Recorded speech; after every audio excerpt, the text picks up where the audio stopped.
Hey everybody, it's Corey. Thanks for joining us and welcome to our new show called the North Idaho Market Tracker. We're going to use this format on a weekly basis to help you guys track the real estate market. Now let me just kind of set the scene this way. Those of you who have ever hunted a wounded game animal into the woods, you've shot that animal and it runs into the woods, you know that it's very tempting to rush in and chase that animal down for fear of losing it. It's very enticing as you're filled with adrenaline to go where you think the animal is headed rather than taking the time up front to track the animal based on evident sign. The best hunters do not pursue animals based on adrenaline and emotion. Rather, they systematically track signs. Signs that are evident from foot tracks, blood trails, broken brush. They're listening for sounds. They're also looking at the soil to look for evidence of disturbed soil.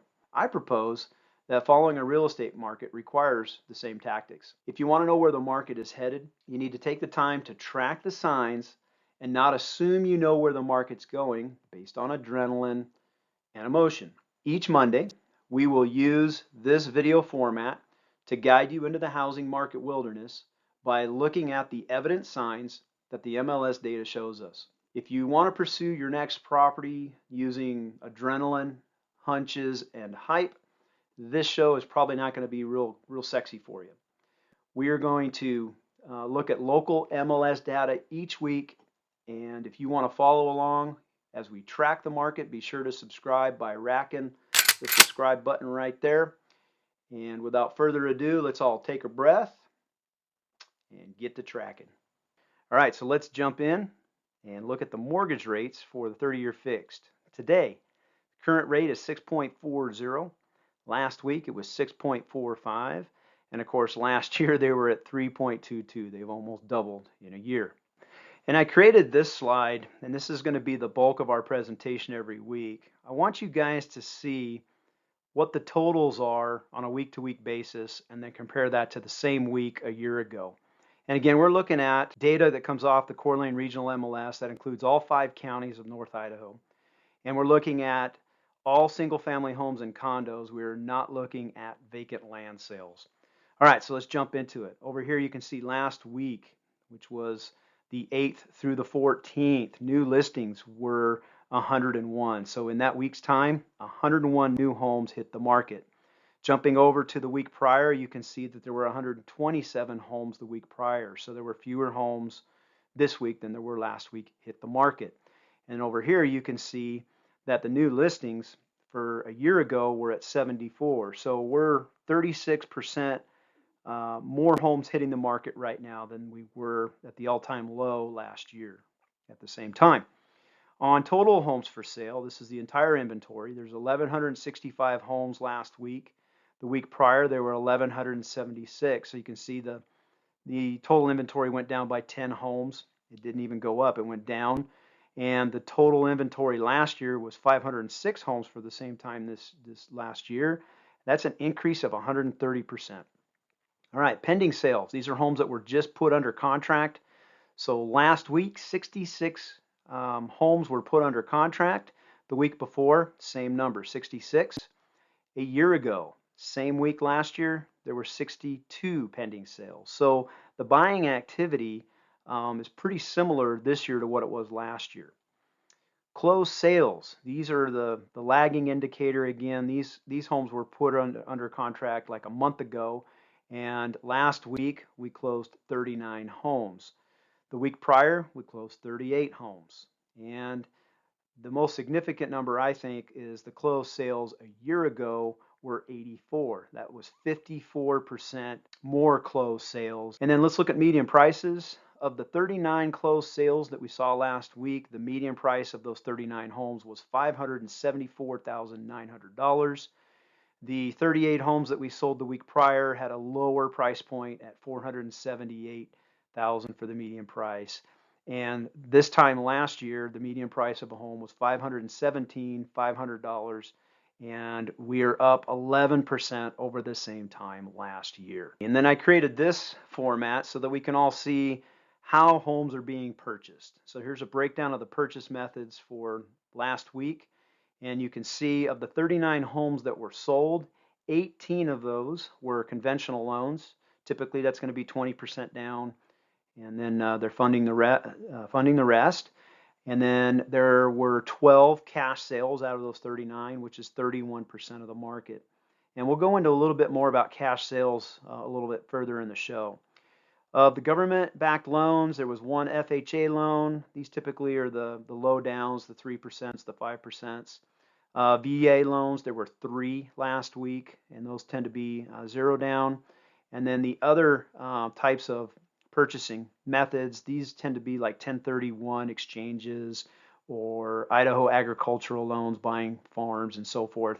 They're not your mainstream type way of purchasing properties, but there were 5 of them of the 39 that we sold last week. So that's a look at the stats that you're going to see each week. And then now what I want to do is help you to understand the terrain. So we're going to talk about cash buyers. What is a cash buyer? An all cash buyer is a buyer who offers the full negotiated price in all cash and is able to show proof of those funds at the time of the offer. And again, it has to be submitted when the offer's in. And typically proof of funds will be a screenshot or a printout of a bank account with redacted numbers and names, but you're going to be able to show the seller that you have those funds and that you can come through on the deal with what you're promising. And it's not uncommon for some buyers with a home to sell say, we will be all cash once we sell our home. However, until the home is sold and the money is in the bank, buyers who must sell a home first are still contingent buyers. So what are the advantages of cash offers to a seller? In a word, certainty. So cash offers mean that there's no contingency to sell a home. And the interesting thing about contingencies to sell a home is there's probably a contingency upon that buyer that's buying that home. There could be a domino effect. So sellers like to not have that uncertainty of how many dominoes are down line in buying a home before they give up their home. The second reason that cash offers are so interesting to a seller is there's less waiting time.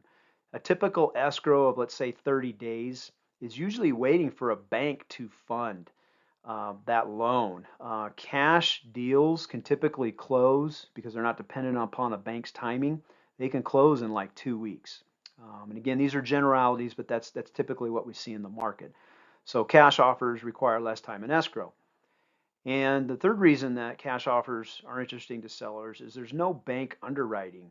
And this is huge because the bank is not only going to underwrite the buyer that they're going to fund, they're also going to look at the property. And they're going to have, and this goes into number 4, they're going to have an appraisal done on that property.